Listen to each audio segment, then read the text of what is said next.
Well, hello and how are you? Hey, friends, welcome to the Shen Show. I am your host, Shenandoah Briscoe, coming to you from right here in St. Charles, Missouri. That's right. Hey, today is Friday, November 22nd. Actually, no, today is Saturday, November 23rd, and we've got no birthdays for the day. And so, therefore, I'm not going to be singing no birthday song for, well, you know what? I am going to sing it just because there's people out there that might have a birthday that I don't know about, and so here we go. Hey, I didn't hear it's your birthday today. No, I didn't hear it in any such a way. I said, you probably grew another year older today, but I don't know for sure, no way. I said, hey, I never heard it's your birthday today, but that doesn't mean you can't celebrate anyway. You grew another year older today, so a happy birthday to you today, and many more. Hey, just 'cause you're not my friend don't mean I can't throw a birthday song out there to you. Ha ha ha ha ha ha. There you go, there you go. That's right, that's right. That's what, that is right. Whenever uh, Matthew McConaughey went out for race car driving, he didn't know what to do. And the only problem was they asked him what was the problem. He says, they said, why couldn't you race? And he says, because I'm used to everything being all right, all right, all right. Stock car racing is all left, all left, all left. All day, all day, all day long. It's what, at the interview after his book signing, they said, how was your day today? And he said, all right, all right, all right. Oh, yeah. Oh, yeah. All right, all right. Let's see, Missouri. St. Charles, Missouri. How about some weather from the St. Charles, Missouri area? Local weather. Yes, today's local weather. It's 41 degrees outside. Precipitation 0%. Humidity about 70%. Winds at about 10 miles per hour. That's what it is right here and right now in the St. Charles area. But I tell you what I'm going to do. I'm going to go ahead and give you a good 5-day forecast. At least 5-day forecast. Coming up right after these few messages from our sponsor. Hello. Have you ever thought about buying from Target stores? Well, Target store is a good store to go and purchase things from. They have things like Dixie plates and other things you can buy online or you can buy in store. Products are available daily. Just stop on into Target store near you. All right, there we go. That's our sponsor, our break from that's our commercial break. All right, let's see. Tonight's temperature is going to be around 33 degrees Fahrenheit, mostly clear skies, and winds from the west to southwest at 5 to 10 miles per hour. And then tomorrow, Sunday, sunny skies, highs around 58, with the wind southwest at 5 to 10 miles per hour. Where would that be? Over at Sesame Street. Anyway, Sunday night, November 24th, Sunday night, mostly cloudy skies, lows around 38 degrees Fahrenheit, winds southwest at 5 to 10 miles per hour. And then Monday, November 25th, mostly sunny, highs around 62 degrees Fahrenheit, winds west to southwest at 5 to 10 miles per hour. Mostly clear skies early in the evening, becoming mostly cloudy with showers developing later on at night. Lows around 41 degrees Fahrenheit, light and variable winds. Chances of rain 40%. East to southeast winds, that is, 5 miles per hour. Tuesday, November 26th, considerable cloudiness with occasional rain showers. Thunderstorms possible, highs around 58 degrees Fahrenheit, winds southeast at 10 to 15 miles per hour. Chances of rain 70%. Then Tuesday night, showers early becoming less numerous later at night. Lows around 39 degrees Fahrenheit, winds west to southwest at 15 to 25 miles per hour. Chances of rain 60%. And then Wednesday, November 27th, partly cloudy skies, highs around 46 degrees Fahrenheit, winds west to northwest at 15 to 25 miles per hour. Wednesday night, partly cloudy skies during the day evening, followed by cloudy skies overnight, lows around 33 degrees Fahrenheit, winds west light and variable at about 5 miles per hour. Then Thursday, your final 5-day forecast, Thursday, November 28th, overcast with rain showers at times, highs near 41 degrees Fahrenheit, winds east at about 5 to 10 miles per hour. Chances of rain 50%. Then cloudy throughout the night, 38 degrees Fahrenheit, winds east to southeast at 5 to 10 miles per hour. And there you have your 5-day forecast for the St. Charles viewing area. If you Google up in your neighborhood, on your Google near your home, as long as you've given your computer permission to track you, you're allowed to get your local weather free of charge. And generally speaking, they give you your 5-day forecast right there. Boy, I wish this thing would let go. There. Alrighty then. Let's see, what else do we have for the day? I've been trying to think of stories to tell. I remember back when I was a youngster, we built ourselves a clubhouse down in the woods. Me and the boys down the street, that would be Tim Everhart and Pat Everhart, and my brother Cimarron, and not sure if there was anybody else involved in the building of that clubhouse or not. Alan Graham, maybe? Could be Alan Graham, but I do remember later on sharing that clubhouse with uh, Alan Adams and Rick Adams. And, well, we decided that we were going to build a nice fire inside that clubhouse. Well, inside that little clubhouse cave, it was mostly a cave-looking thing. And, well, it did have a chimney, which was a hollow log. And we would go out into the field, the neighbor's field, farmer's field, and we would grab straw and we would throw it in that chimney, and it would throw it in the fireplace, and it would burn very high and very hot and very fast. Flames would go up fairly high. It would warm it up, but it wouldn't leave it warm very long. So we would have to make another trip out towards the field to get more. Well, instead of burning wood in there, we had burnt that high grass.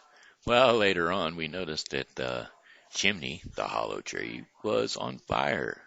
Well, it didn't take much for us to realize that we were going to be in trouble. And then, well, at that point in time, Kenny Peppers was living by Rick and Alan. And, nope, Jerry. No, it was Kenny Peppers. Kenny Peppers was living over there by Rick and Alan with them. And, well, he came down and he knocked down that tree. And, well, it split apart. And when it did, we all commenced to peeing on it.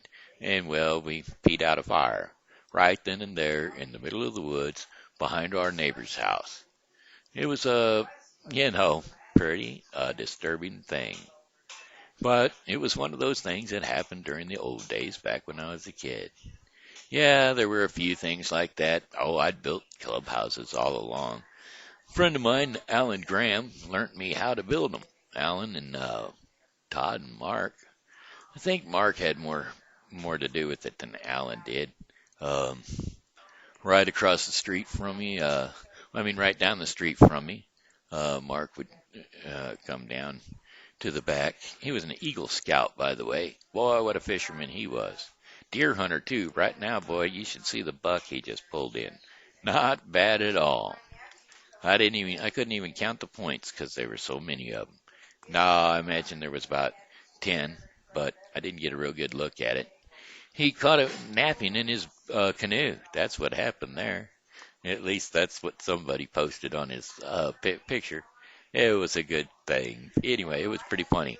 Um, anyway, he taught me how to build a let's see. Well, it would look like a A-frame, I guess. It was an A-frame over a creek, uh, a dry creek bed, basically, is what the clubhouse was. And so we had one sitting there, and then the last one, the one that burnt down, was the same style. But we would build those things up and just kind of hang out in them until, well, it was just a little clubhouse that we had down in the woods. Back when I was a kid, we used to do things like go outside of the house and play outdoors um, in the woods. And, well, there may not be any woods near you anymore, but we had friends up and down the street that we could go to their houses and play in their yards and go outside and do different things, you know. Um, in these days and age, I think most of your playtime is spent on your couch in front of your television or in front of your laptop computer or in your bedroom with all the technology that's out there today. Nobody goes nowhere. And well, we have an epidemic. Yes, it's an obesity epidemic. And well, it's getting to the kids these days, but I can't help that. It's not got anything to do with me. When my uh, son was here, I kept him moving all the time. We were always outside. That's right. We were out making money. Yes, sir, money making. That was our goal. We started in the morning just as soon as I got up out of my bed, and we would head out for the trash cans and dumpsters.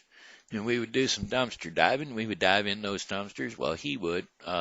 In my day, I used to do the diving, but back now after I hit the wheelchair, I had no physicality to be able to do it, so I would send him in, and he'd go in there. And of course, I taught him that you got to watch out for what you're stepping on.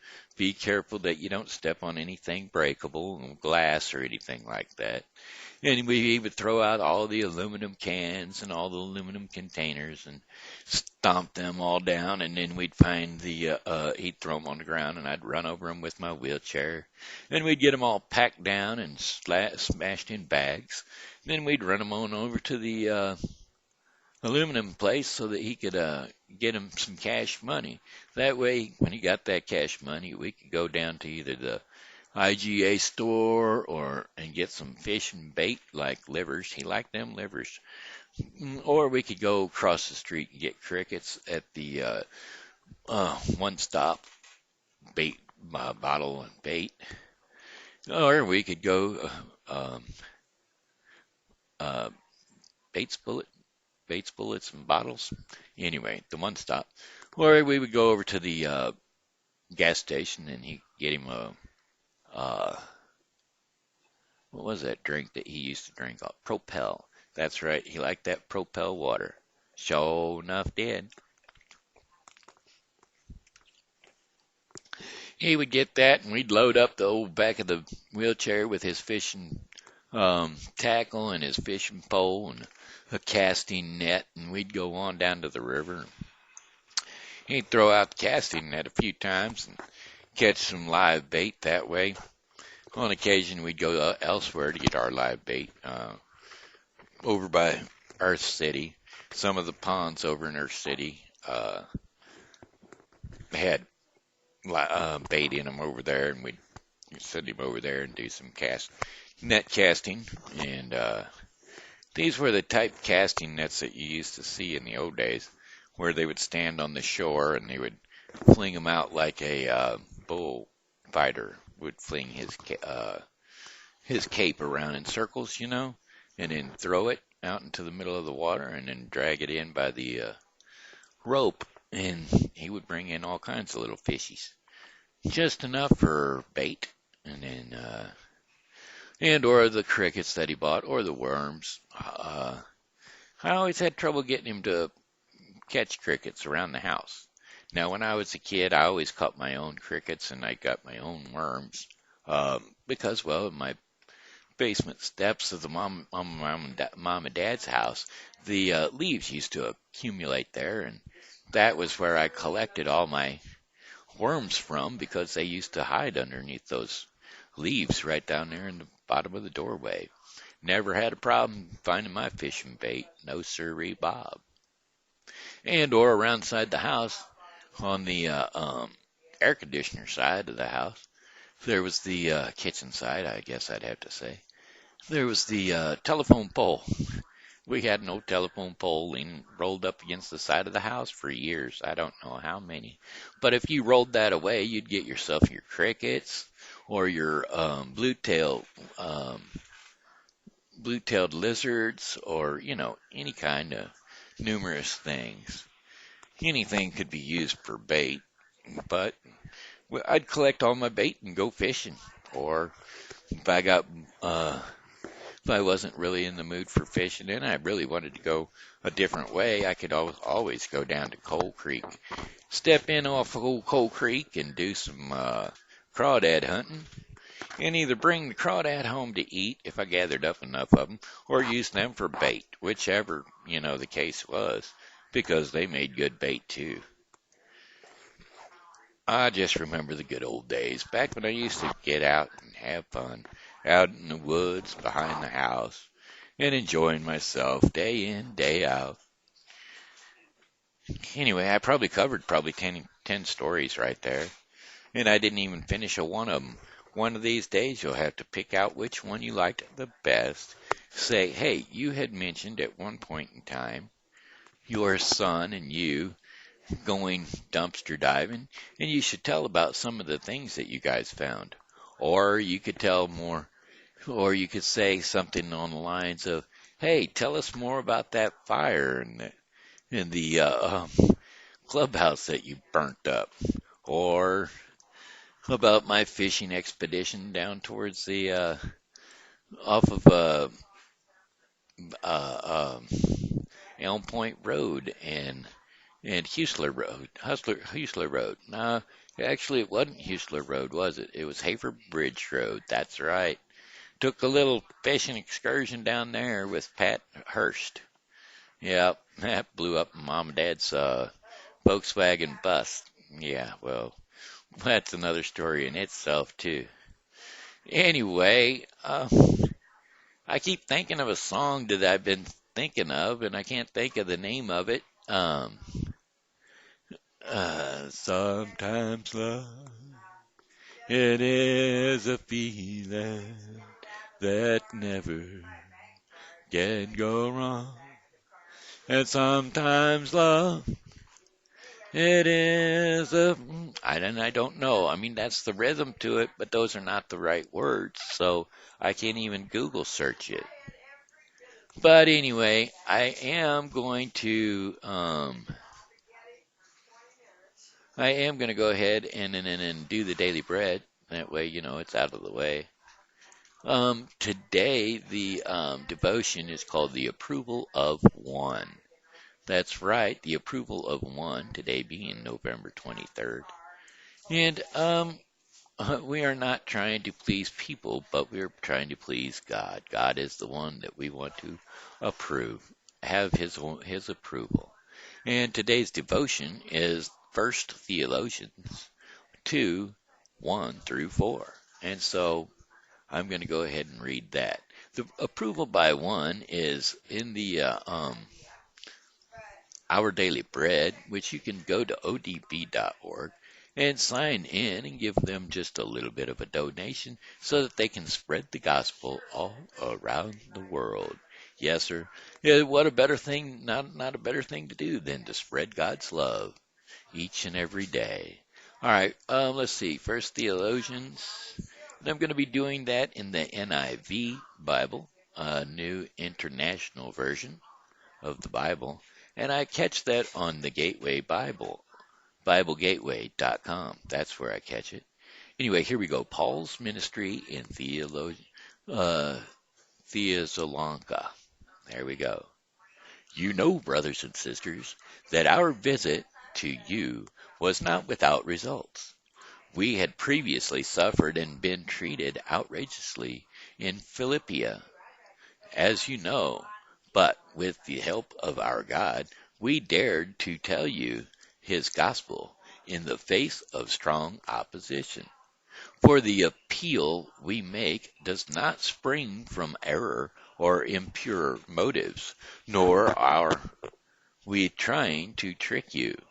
On the contrary, we speak as those approved by God to be entrusted with the gospel. We are not trying to please people, but God, who tests our hearts. And there you have it, Theologians 2:1-4, Paul's ministry in Thessalonica. All right. Um, I don't know the name of that song, and it's driving me nuts. I really wanted to sing it today. Sometimes love, it is a river. Maybe I'll try that song lyrics. Sometimes love, it is a river. Leanne Rhymes. Some say love. Let's try that. Lyrics for the rose. Oh, it could be the rose, I guess. We'll try the rose. Some say love, it is a river that drowns the tender rain. Some say love, it is a razor that leaves your soul to bleed. Some say love, it is a hunger, an endless aching need. But I say love, it is a flower, and you, its only seed.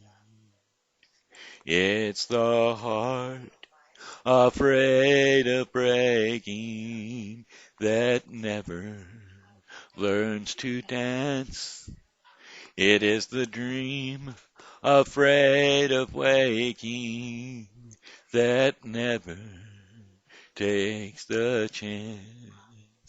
It is the one who won't be taken, who cannot seem to give.